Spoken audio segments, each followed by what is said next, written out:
तो देखिएगा, अपन ने 11th क्लास में एक चैप्टर पढ़ा था समुच्चय। तो वहाँ पर अपन ने कुछ समुच्चय बनाए थे, जैसे प्राकृत संख्याओं का समुच्चय। तो मैं एक समुच्चय लेता हूँ नेचुरल नंबर, जिसको n से डिनोट करते थे आप लोग। 1 2 3 4 5 6 7 8 9 10 एंड सो ऑन। आपने ये समुच्चय जरूर देखा होगा। इसमें सारे प्राकृत संख्याएं हमने रखी। देखिए, पहले तो अपन ने संख्याओं को संग्रहित करके समुच्चय बनाया था, सुपरिभाषित वस्तुओं का संग्रह बनाया, जिसे अपन ने समुच्चय बोला। अब इस समुच्चय में जो अवयव हैं, आप देख रहे हैं 1 2 3 4 5 10 तक मैंने अवयव लिखे हैं, बाकी भी आगे इसी तरह से चलते रहेंगे। तो ये जितने अवयव हैं, इनके बारे में हम कुछ जानकारियां और भी हासिल कर सकते हैं। हम ये हासिल कर सकते हैं कि क्या इन प्राकृत संख्याओं में आपस में किसी तरह का रिलेशन बना हुआ है। जैसे फॉर एग्जाम्पल मैं 2 को लेता हूं, 2 और 4 में कोई रिलेशन का पता लगा सकते हैं, अपन संबंध का पता लगा सकते हैं, बिल्कुल लगा सकते हैं। आप कहेंगे बच्चों कि जो 4 है वो 2 का वर्ग है, यानी कि जो 4 की वैल्यू है वो 2 के स्क्वायर के इक्वल है।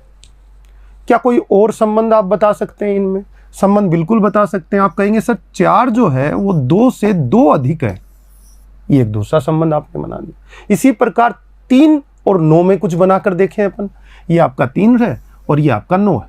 3 और 9 पर अपन बात करें तो बच्चे कहेंगे सर 9 जो है 3 का वर्ग है, क्या ये एक संबंध नहीं हुआ?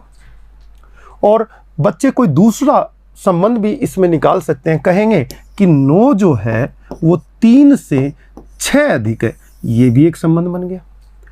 तो हम देखते हैं कि इन प्राकृत संख्याओं के व्यवहार को ज्यादा अच्छे तरीके से बच्चों समझ सकते हैं। कब? अगर हम इन संबंधों की जानकारी प्राप्त कर लें। तो आपने देखा कि गणित में संबंधों की कितनी महत्ता है। ये तो एक समुच्चय था, आपने लिया प्राकृत संख्या। एक जेड की बात कर लूं मैं, जेड पूर्णांक संख्याओं का समुच्चय है। -3 -2 -1 0 1 2 3 एंड सो ऑन। बच्चों, ये एक नया समुच्चय अपन ने लिया। तो आप देख सकते हैं कि इस समुच्चय 1 का -1 के साथ क्या संबंध हो सकता है, ये विचार करके ले लीजिए। तो आप कहेंगे कि इस 1 को अगर माइनस से मल्टीप्लाई कर दिया जाए, -1 से मल्टीप्लाई कर दिया जाए तो -1 आ जाएगा। ये एक प्रकार का संबंध हो गया। आप कहेंगे 1 बराबर 1 गुणा -1, क्या ये एक संबंध नहीं बना? आप कहें 2 और -2 में संबंध, या 3 और -6 में संबंध। 3 और -6 में संबंध प्राप्त करना चाहें तो कैसे करेंगे कि 3 ये लिखा आपने -6 और ये लिखा 3, किससे गुणा करूं कि ये कोई संबंध आपके सामने उपस्थित हो जाए? आप इसको गुणा कर सकते हैं किससे? -2 से। तो आप कहेंगे -6 और 3 में क्या संबंध है? जब 3 को -2 से गुणा किया जाता है तो -6 के बराबर हो जाता है, तो ये भी एक संबंध बन गया। तो एक समुच्चय से दूसरे समुच्चय में संबंध बनाए जा सकते हैं। क्यों बनाए जाएंगे? क्या आवश्यकता पड़ी? इन संख्याओं के व्यवहार को अधिक बेहतर तरीके से समझने के लिए। एक समुच्चय के अवयवों के आपस में भी संबंध स्थापित किए जा सकते हैं, और संबंध को अपन पूरे चैप्टर में जब पढ़ेंगे आर से प्रदर्शित करेंगे। जरूरी नहीं है आर से, पी से भी कर सकते हैं आप चाहें तो, आप R1 से भी कर सकते हैं, आप R2 से भी कर सकते हैं, लेकिन रिलेशन का पहला अक्षर अपन R जनरली लेंगे। कोई फर्क नहीं पड़ता ये किस नियम से संबंधित होंगे, उस नियम का फर्क पड़ता है। तो संबंध के बारे में आपने जानकारी हासिल की। आपने कहा यहां पे 4 और 2 का एक संबंध है। क्या संबंध है? 2 का वर्ग 4 है। इस बात को बच्चों बताने के लिए मैं क्रमित युग्म का प्रयोग करूंगा। आपने द्विम निर्देशांक ज्यामिति में क्रमित युग्मों का अध्ययन किया है, उसको हम आगे परिभाषित करेंगे। लेकिन अभी आपको इतना जान लेना है कि 2 अवयवों में संबंध को बताने के लिए क्रमित युग्म का प्रयोग किया जाता है। अब क्रमित युग्म से कैसे दिखाएंगे? आप कहेंगे कि 2, 4, 2 का संबंध 4 के साथ है। क्या संबंध है? जो 4 है 2 का वर्ग है। दूसरे तरीके से कह सकते हैं 4 जो है वो 2 से अधिक है। ये हम पर डिपेंड करता है कि हम किस प्रकार का संबंध आपस में बना रहे हैं, लेकिन संबंध 2 अवयवों में बनने के बाद हम किससे प्रदर्शित करेंगे उसको? कर्मित युग्म से। ये ध्यान रखना है। इसी प्रकार 9 और 3 का संबंध दिखाने के लिए 3,9 इस प्रकार से कर्मित युग्म है। तो 3 9 के साथ संबंधित है। इस कर्मित युग्म का कहना यह है कि 3 9 के साथ संबंधित है। ओके, अब कर्मित युग्म को परिभाषित करना आवश्यक है, क्योंकि आपने देखा कि संबंध के लिए कर्मित युग्म की आवश्यकता पड़ेगी, तो कर्मित युग्म को जानना आवश्यक है। कर्मित युग्म किसे कहते हैं? कर्मित युग्म वह, जैसा कि नाम से ही प्रतीत होता है, कर्मित युग्म में क्रम की प्रधानता होनी चाहिए। अगर किसी युग्म में क्रम की प्रधानता है तो उसे कर्मित युग्म कहते हैं। अब क्रम की प्रधानता का अर्थ भी समझ लेना चाहिए। क्रम की प्रधानता का अर्थ होता है क्रम बदलने से मान बदल जाना या पहचान बदल जाना।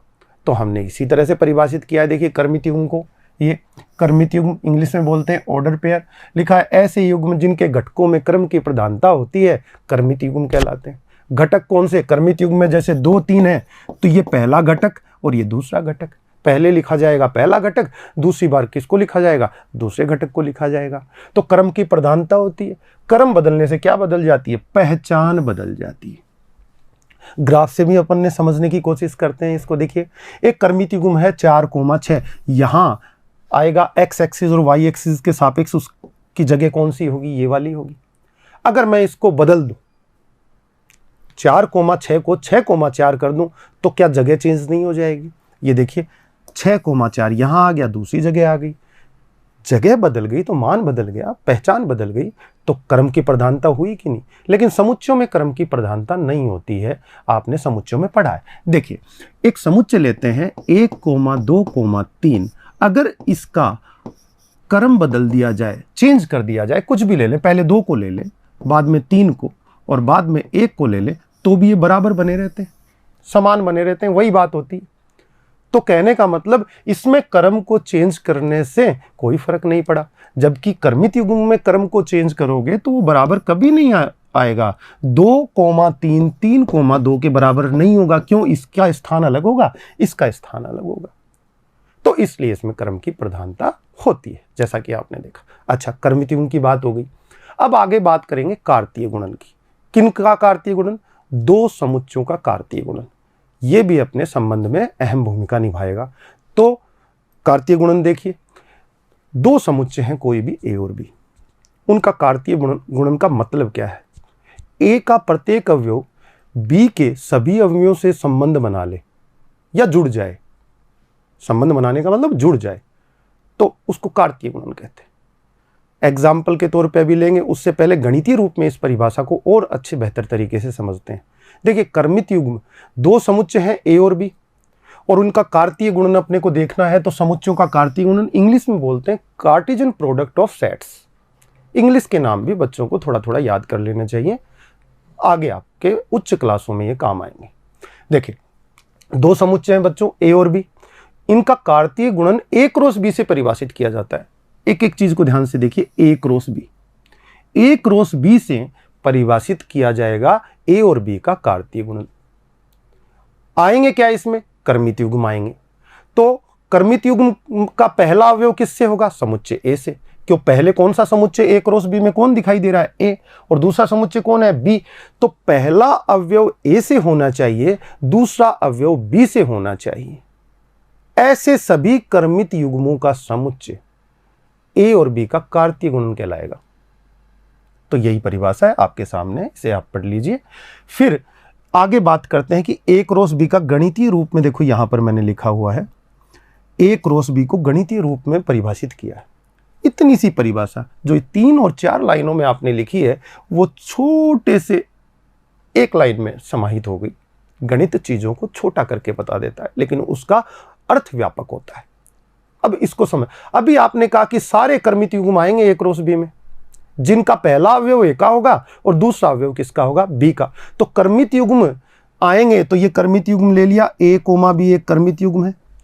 ए भी चर राशि है, बी भी चर राशि है, तो ए प्रथम समुच्चय के सभी अवयवों को इंगित करेगा।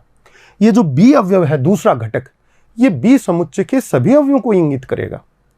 चर राशि का यही तो काम होता है। दिए गए प्रतिबंधों के अंतर्गत कोई भी मान ग्रहण कर सकने वाली राशि चर राशि कहलाती है। अचर राशि किसे कहते हैं? अचर राशि आपने छोटी क्लासों में पढ़ी है, जैसे 2, 5, 7, जिसका निश्चित मान होता है। लेकिन x, y, z, a, b इनके निश्चित मान नहीं होते। ये दिए गए प्रतिबंधों के अंतर्गत कोई भी मान ग्रहण करने की क्षमता अपने अंदर विकसित कर लेते हैं, इसलिए इन्हें चर राशि कहते हैं। तो a का मतलब सिर्फ एक अवयव नहीं है, ये समुच्चय A के सभी अवयवों को दिखा रहा है। अगर समुच्चय A में मान लो कुछ अवयव हैं 1, 2, 3, 4, तो ये A का मतलब इन सभी अवयवों के बारे में कह रहा है। A का मतलब 1 भी होना चाहिए, 2 भी होना चाहिए, 3 भी होना चाहिए, 4 भी होना चाहिए। B समुच्चय में अगर कुछ अवयव ले लूं, जैसे कि मैंने ले लिया 5 और 6, तो बच्चों स्मॉल b का मतलब क्या हुआ? स्मॉल b का मतलब 5 भी हुआ और 6 भी हुआ। जो अगला घटक है b, ये दोनों अवयवों को प्रदर्शित करने का काम करेगा। तो चर राशि के बारे में नॉलेज होगी। तो a, b आपने क्या लगा दिया? ब्रैकेट। तो ये क्या बन गया? कर्मित युग्म। सच दैट क्या काम करता है? सच दैट, या फिर या तो ये 2 बिंदी लगा देते हैं, या फिर ऐसा स्लेश। आपने देखा होगा समुच्चय को समुच्चय निर्माण विधि के रूप में जब लिखते थे तो ये चीजें आपके काम आती थी पिछली क्लास में। अब बात करते हैं कि सच दैट का वर्क क्या है। सच दैट अपने से पहले जो भी आता है उसको एक्सप्लेन करता है, उसके बारे में जानकारियां आगे देता है। तो कर्मित युग्म आया a, b। a और b क्या है? चर राशियां हैं, दोनों घटक चर हैं, तो वो a और b के बारे में एक्सप्लेन करेगा। अब आप भी बता दीजिए a कहां से आएगा? पहले समुच्चय से। तो a बिलोंग्स टू a और b बिलोंग्स टू b। ये इतनी बड़ी बात यहां पर कह दी गई है। अब a और b का कार्तीय गुणन, अब b और a का कार्तीय गुणन देखते हैं। तो b मैंने पहले बोला, तो पहले समुच्चय कौन आ गया? b आ गया। b क्रॉस a से परिभाषित हो जाएगा। अब कर्मित युग्म जो a, b आएगा, उसका पहला घटक कौन है? a, और आपके पास पहला समुच्चय कौन है? b। तो जो पहला घटक है वो b में से आना चाहिए। तो देखिए a बिलोंग्स टू b। और जो दूसरा घटक है b, स्मॉल b, ये दूसरे समुच्चय से आना चाहिए, a से। तो ये किससे आएगा? b बिलोंग्स टू a, आपके सामने लिखा हुआ है। अब a स्क्वायर ले लें। a स्क्वायर का मतलब a का a के साथ कार्तीय गुणन, a का a के साथ कार्तीय गुणन। तो इसमें पहला घटक भी a से होगा और दूसरा घटक भी a से होगा, तो परिभाषा चेंज हो जाएगी। कर्मित युग्म जो a, b लिखा जाएगा, उसमें a और b दोनों समुच्चय a से होंगे। तो इस तरह से अपन इसको देखते हैं कि ये क्या है? 2 समुच्चयों के कार्तीय गुणन को। तो किसी समुच्चय का खुद के साथ भी कार्तीय गुणन निकाला जा सकता है, किसी समुच्चय A का किसी अन्य समुच्चय B के साथ भी कार्तीय गुणन निकाला जा सकता है। लेकिन वो क्या होगा? कर्मित युग्मों का समुच्चय, जिसमें पहला घटक पहले समुच्चय से, दूसरा घटक दूसरे समुच्चय से। तो इस तरह से अब अपन संबंध पर चलते हैं। आपने ऑर्डर पेयर देखा, ऑर्डर पेयर देखने के बाद आपने कार्तीय गुणन देखा। तो कर्मित युग्म और कार्तीय गुणन को परिभाषित करने के बाद अब संबंध को अपन परिभाषित करेंगे कि एक समुच्चय से दूसरे समुच्चय में या उसी समुच्चय का उसी समुच्चय में किस प्रकार जैसे अपन ने देखा था कि प्राकृत संख्याओं का खुद के अवयवों के साथ भी संबंध स्थापित किया जा सकता है। तो जरूरी नहीं है कोई दूसरे समुच्चय की आवश्यकता है, उसी समुच्चय में भी बात की जा सकती है। तो संबंध देखिए, उससे पहले संबंध से पहले अपन एक बार एक उदाहरण लेके a क्रॉस b को या b क्रॉस a को समझने की चेष्टा करते हैं, उसके बाद आगे संबंध को परिभाषित करेंगे। तो इसको थोड़ा अच्छे से और समझें। देखिए एक उदाहरण लेता हूं मैं a और दूसरा b समुच्चय। a समुच्चय में कुछ अवयव लिए मैंने 1, 2, 2 अवयव ले लिए। दूसरा समुच्चय जो b है उसमें 3 और 4 ले लिए। a क्रॉस b मुझे निकालना है। तो जरा यहां ध्यान दीजिएगा, मैंने a क्रॉस b को जब परिभाषित किया था तो एक लाइन कही थी, 1, 2, 3, 4 ये लिख दिए, ये a और ये b। अब a से b में ऐसा संबंध, a के अवयवों का b के अवयव के साथ ऐसा संबंध कि a का प्रत्येक अवयव b के सभी अवयवों के साथ जुड़ाव महसूस करे, तो ये कार्तीय गुणन कहलाता है। अब देखिए 1 का 3 के साथ भी संबंध स्थापित हो जाए और 1 का 4 के साथ भी। तो मैं a क्रॉस b यहां पर आपके सामने निकाल देने वाला हूं, a क्रॉस b। देखिए संबंध की बात हो रही है तो कर्मित युग्म की बात निश्चित रूप से आएगी बच्चों। क्यों? क्योंकि संबंध, 2 अवयवों के बीच में संबंध कौन बताता है? पहले ही बता चुका हूं, कर्मित युग्म। तो यहां पर देखिए एक 3 के साथ संबंध बना रहा है तो ये कर्मित युग्म बता देगा। उसके बाद एक 4 के साथ भी संबंध बना रहा है, दूसरा कर्मित युग्म इस बात को बता देगा। फिर 2 3 के साथ संबंध बना रहा है तो 2,3 ये कर्मित युग्म इस बात को कह देगा। फिर 2 4 के साथ भी संबंध बना रहा है तो 2 4 के साथ ये कर्मित युग्म आपको इस बात के बारे में कुछ बता देगा। तो आपने क्या देखा, ए का प्रत्येक अवयव बी के सभी अवयवों के साथ जुड़ गया कि नहीं जुड़ गया। तो ए क्रॉस बी यही तो कहता है कि ए का प्रत्येक अवयव बी के सभी अवयवों के साथ जुड़ जाए, संबद्ध हो जाए या संबंध बना ले, तीनों बातें एक ही हैं। तो ए क्रॉस बी कैसे निकाला जाता है, देखा आपने, कर्मित युग्मों का समुच्चय आ गया।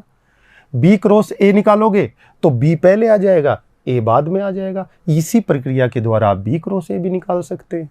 आगे ए का ए के साथ तो फर्स्ट भी ए ले लोगे आप, और दूसरा जो समुच्चय है वो भी क्या ले लेंगे, ए ले लेंगे। 1 2 1 2, 1 का 1 के साथ, 1 का 2 के साथ, 2 का 1 के साथ जुड़ाओ और 2 का 2 के साथ जुड़ाओ। कैसे लिखेंगे इस जुड़ाव को, 1,1 पहला कर्मित युग्म, ये देखिए 1,2 दूसरा कर्मित युग्म, 2,1 तीसरा कर्मित युग्म, 2,2 चौथा कर्मित युग्म।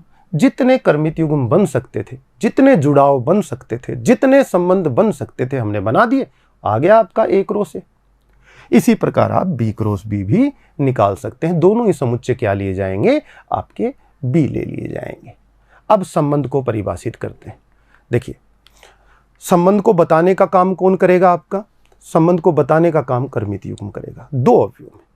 तो जरा देखिएगा, हम 2 समुच्चय ले लेते हैं ए और बी, और ए से बी में संबंध को परिभाषित करते हैं।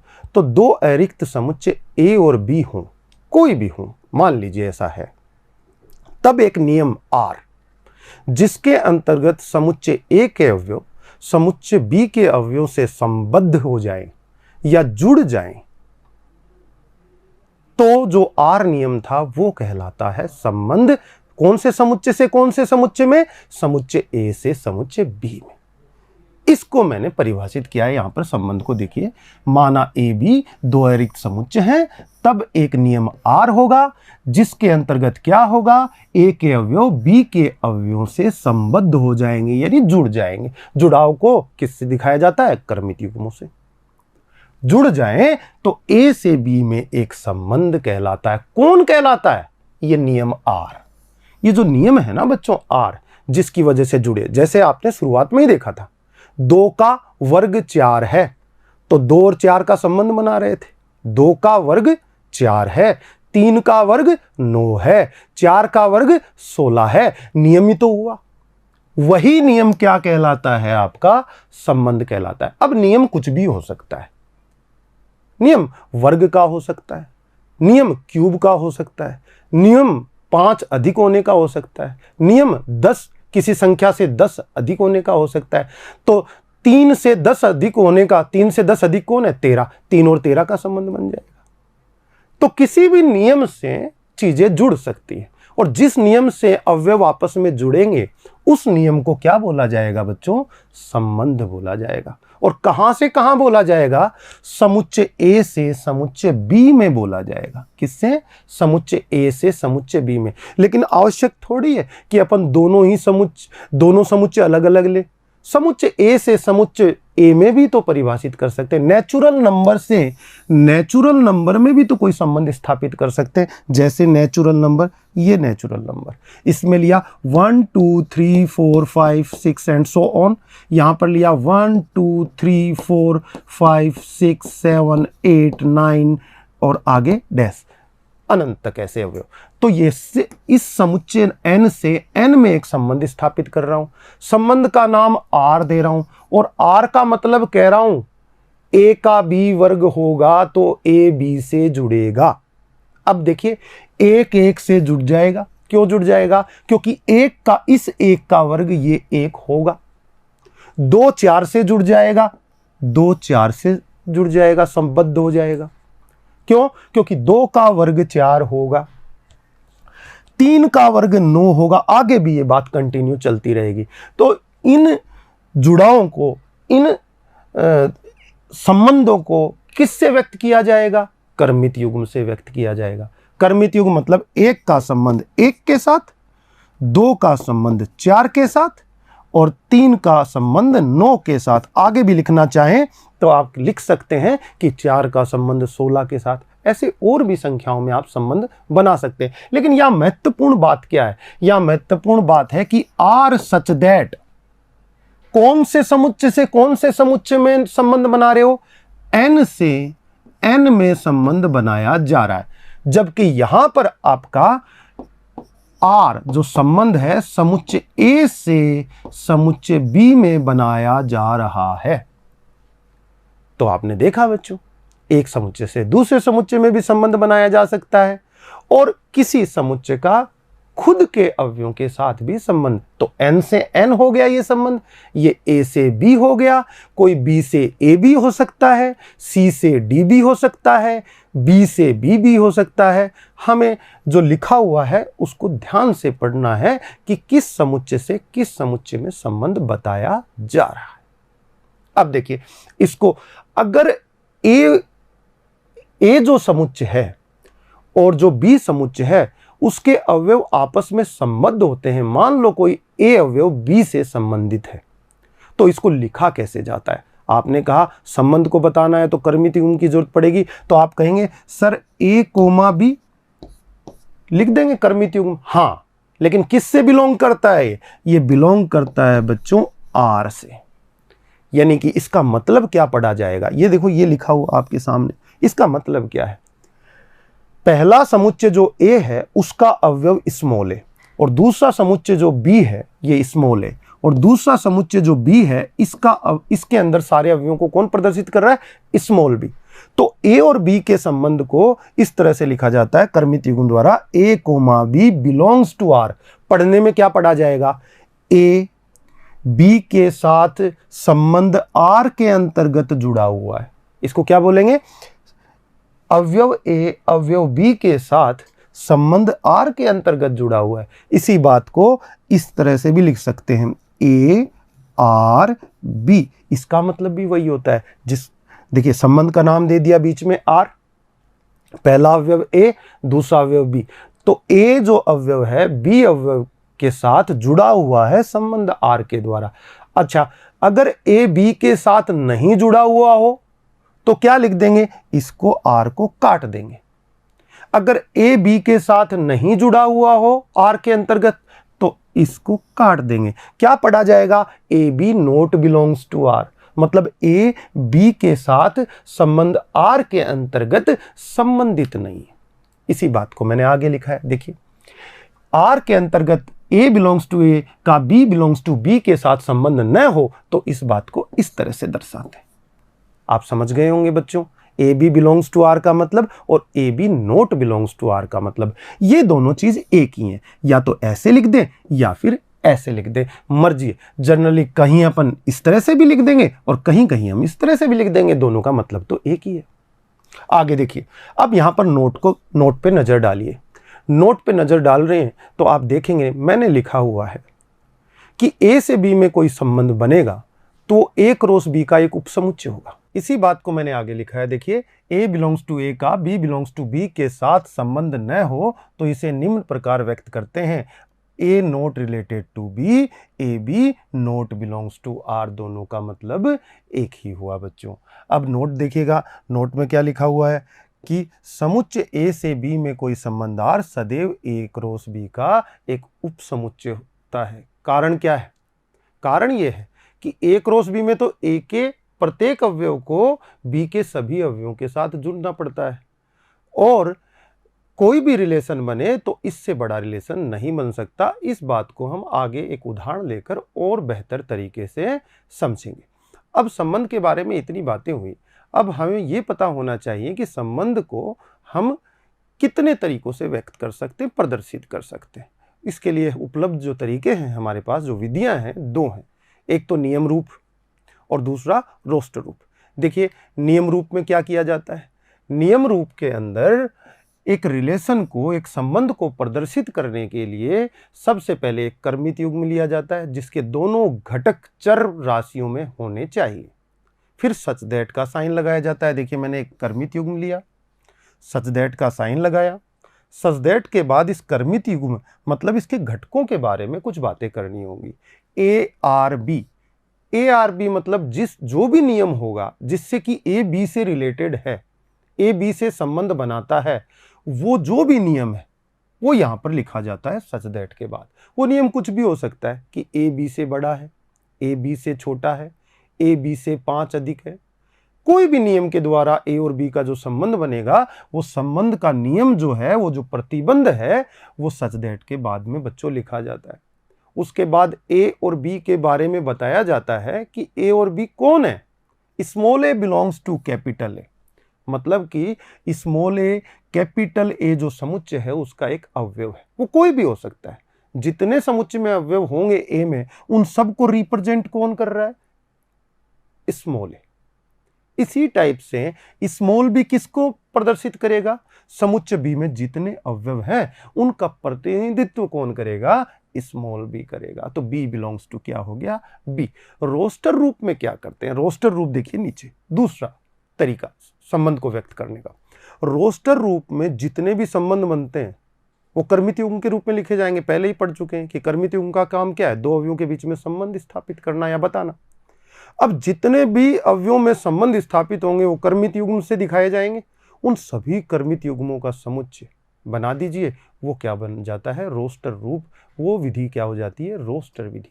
इसके लिए हम एक एग्जाम्पल लेते हैं, बच्चे ज्यादा बेहतर तरीके से इसको समझ पाएंगे। बच्चों देखिए, एग्जाम्पल में हमने लिया एक समुच्चय ए जिसमें 5 अवयव हैं, 1 2 3 4 5। दूसरा समुच्चय बच्चों ने बी लिया जिसमें 6 अवयव हैं, 1 2 3 4 5 और 6। तथा ए से बी में कोई संबंध आर इस प्रकार है। किस प्रकार है? यहां पर नियम दे रहे हैं। नियम क्या है? बी जो है ए से एक अधिक है। बी जो है वो ए से एक अधिक है। ये आपका प्रतिबंध हो गया संबंध बनने का। ठीक है, नियम रूप और रोस्टर रूप में इसको लिखना है तो सबसे पहले नियम रूप लिखते हैं। क्या बात हुई थी? नियम रूप में कैसे लिखा जा सकता है किसी संबंध को? कर्मित युग्म लेना पड़ेगा, उसके घटक दोनों चर राशियां होनी चाहिए। देखिए ए बी है, एक्स वाई हो सकता है, वाई जेड हो सकता है। ये घटक ए बी की जगह कुछ और भी हो सकते हैं, कोई फर्क नहीं पड़ता। आपने एक कर्मित युग्म लिया। अब पहला घटक ए और दूसरा घटक बी, ये किस नियम से जुड़े हुए हैं? उस नियम की बात करें तो ये रहा आपके सामने नियम। नियम क्या कह रहा है? बी जो है ए से एक अधिक होना चाहिए। तो ए में एक जोड़ दें तो बी के बराबर हो जाना चाहिए कि नहीं? तो ये हो गया बी बराबर ए प्लस 1। इसका मतलब यही हुआ, तो नियम लिख दिया।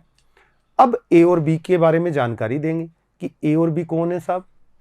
ए पहले समुच्चय का अवयव है, बी दूसरे समुच्चय का अवयव है। पहला समुच्चय कौन है? देखिए ए, और दूसरा कौन है? बी, क्योंकि संबंध जो परिभाषित कर रहे हैं ए से बी में कर रहे हैं। तो यहां तो स्मॉल ए होंगे और यहां पे बी होंगे। कि ये जो ए समुच्चय है इसके सारे अवयवों का प्रतिनिधित्व स्मॉल ए करेगा। समुच्चय बी के सभी अवयवों का प्रतिनिधित्व कौन करेगा? स्मॉल बी करेगा। तो आपने कह दिया ए बिलोंग्स टू ए और बी बिलोंग्स टू बी। इस तरह से ये नियम रूप आपका हो जाता है। बात रही रोस्टर रूप की, तो रोस्टर रूप आगे देखिए कैसे। आपका नियम क्या था? बी बराबर ए प्लस 1। इस प्रतिबंध के द्वारा ही ए और बी का संबंध बनना है। ए का मतलब क्या है? पहला समुच्चय का अवयव। पहला समुच्चय कौन है? ए। ए में कितने अवयव हैं? 1 2 3 4 5। अभी आपने लिखा था, जो पीछे देखा था, ए में कौन कौन अवयव है? 1 2 3 4 और 5। बी में कौन कौन है साहब? बी में है 1 2 3 4 5 और 6। ये अवयव। ए बराबर क्या क्या हो सकता है? 1 हो सकता है, 2 3 4 5। ए बराबर 1 लिया, नियम में रखा ए बराबर 1, तो बी का मान कितना निकल के आया? 2। तो बताओ 1 और 2 का, ए और बी मतलब 1 और 2 का संबंध बन गया। कैसे प्रदर्शित करेंगे? कर्मित युग्म से। 1 2 बिलोंग्स टू आर। मतलब कि 1 और 2 जो है आपस में संबंधित है। किसके अंतर्गत? संबंध आर के अंतर्गत। बच्चों अब आगे चलते हैं। इसी प्रकार ए बराबर 1 के बाद 2 ले सकते हो, इन तो सभी अवयवों को क्या बोला जाएगा, ए, और इन सभी अवयवों को क्या बोला जाएगा, स्मॉल बी। ए बराबर 2 लिया तो 2 का किसके साथ बना बच्चों, 3 के साथ संबंध। इसी प्रकार 3 का किसके साथ बना, 4 के साथ, और 4 का किसके साथ बना, 5 के साथ, और 5 का किसके साथ बना, 6 के साथ। इन सभी कर्मित युग्मों का एक समुच्चय बना दीजिए और संबंध आपका परिभाषित हो जाएगा। ये कौन सा रूप हुआ आपका, रोस्टर रूप। रोस्टर रूप में संबंध को प्रदर्शित करने का क्या तरीका हुआ, सभी संबंधों के कर्मित युग्मों का समुच्चय बना देना। ठीक है बच्चों, आपने संबंध के बारे में आज बहुत जानकारी प्राप्त की। अब जो अगला भाग हम लेंगे इस अध्याय का, उसमें पढ़ेंगे कि संबंधों के कौन कौन से प्रकार हैं। तो इसके द्वारा हमें संबंधों को और बेहतर तरीके से जानकारी हासिल होगी। आज के लिए इतना ही, धन्यवाद।